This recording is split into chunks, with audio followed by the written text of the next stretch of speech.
গত রাতে আমার টুইটার অ্যাকাউন্ট হ্যাক করে নোংরা একটা পোস্ট কোন একটা বিপদগামী দিয়ে বসেছে, আর এইটা নিয়ে কিছু মানুষ হই হই রই রই শুরু করে দিছে। হ্যাঁ, আমরা ডাকাত ধরে ফেলেছি। কোন জায়গা থেকে এটা করা হয়েছে এটা আমরা চিহ্নিত করে ফেলেছি। ইতিমধ্যে জাতির সামনে আমরা উন্মুক্ত করে দিয়েছি। একদম ফকফকা উজ্জ্বল ভাবে আমরা জাতির সামনে এটা তুলে ধরবো। মনে রাখবেন, হাসিনার মতো ফ্যাসিস্টকে পরোয়া করি না, অন্য কোনো ফ্যাসিস্টকে পরোয়া করার কোনো প্রশ্নই উঠে না। এই বাংলাদেশ তারাই গড়তে পারবে যারা চাঁদাবাজি করে না, মানুষকে কষ্ট দেয় না, মা বোনের কাপড় খুলে নেওয়ার হুঙ্কার দেয় না, যারা মা বোনের গায়ে হাত তুলে না, যারা মা বোনদেরকে নিজের মা হিসাবে সম্মান করতে জানে, তারাই পারবে আগামীর বাংলাদেশ গড়ে দিতে ইনশাআল্লাহ। আমরা 11টি দল আমরা ঘোষণা দিয়েছি, চাঁদা আমরা নিব না, চাঁদা আমরা কাউকে নিতেও দেব না। আমরা ঘোষণা দিয়েছি দুর্নীতি আমরা করব না, নিজের বগলের নিচে কোনো দুর্নীতিবাজকে আমরা প্রশ্রয় দেব না। আমরা ঘোষণা দিয়েছি ন্যায় বিচার সর্বত্র কায়েম হবে, এই ন্যায় বিচারে হস্তক্ষেপ করার দুঃসাহস কেউ দেখাতে পারবে না। আমরা ঘোষণা দিয়েছি 24-এর যে উত্থান হয়েছিল, যে উত্থানে সমস্ত আবর্জনা বেসে গিয়েছে, সেই 24-এর যে দাবি, সেই দাবি পূরণের জন্য আগামী নতুন বাংলাদেশ চাই। সেই নতুন বাংলাদেশের জন্য আমরা গণভোটে হা দিতে চাই।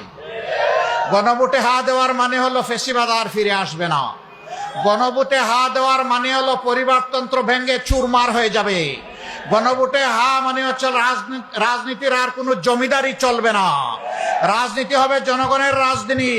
আল্লাহকে সাক্ষী রেখে, আপনাদের এই হাজার জনতাকে সাক্ষী রেখে ঘোষণা করছি, আমরা জামাতে ইসলামীর বিজয় চাই না, আমরা বাংলাদেশের 18 কোটি মানুষের বিজয় চাই।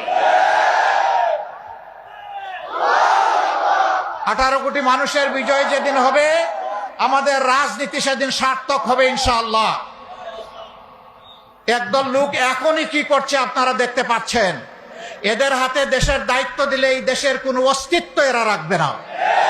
এরা খাবলে, খামছে, কামড়ে আবার 56,000 বর্গ মাইলার 18 কোটি মানুষকে শেষ করে দিবে এরা।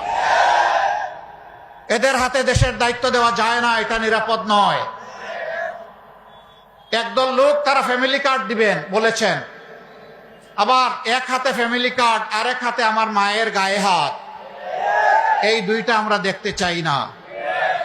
মনে রাখবেন, 24-এর আন্দোলনে কার কি অবদান জানি না, কিন্তু এদেশের মায়েদের অবদান ছিল।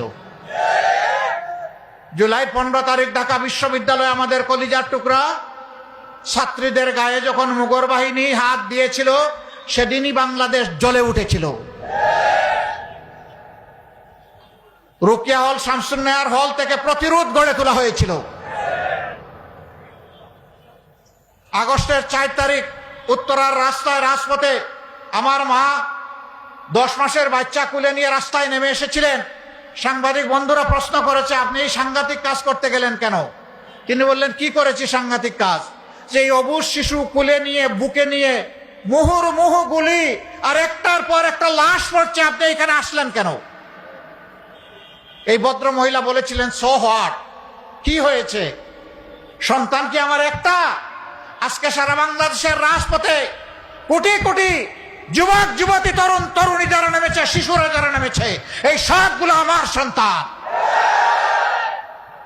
আমি সেই সন্তানদেরকে সাহস যোগাতে এসেছি যে তোমরা বীর মায়ের সন্তান, সামনে এগিয়ে যাও, হয় শাহাদত না হয় ফ্যাসিবাদের পতন, মাঝখানে কিছু নাই। এই মাদেরকে ভুলে গেছেন? এই মাদেরকে ভুললে চলবে না।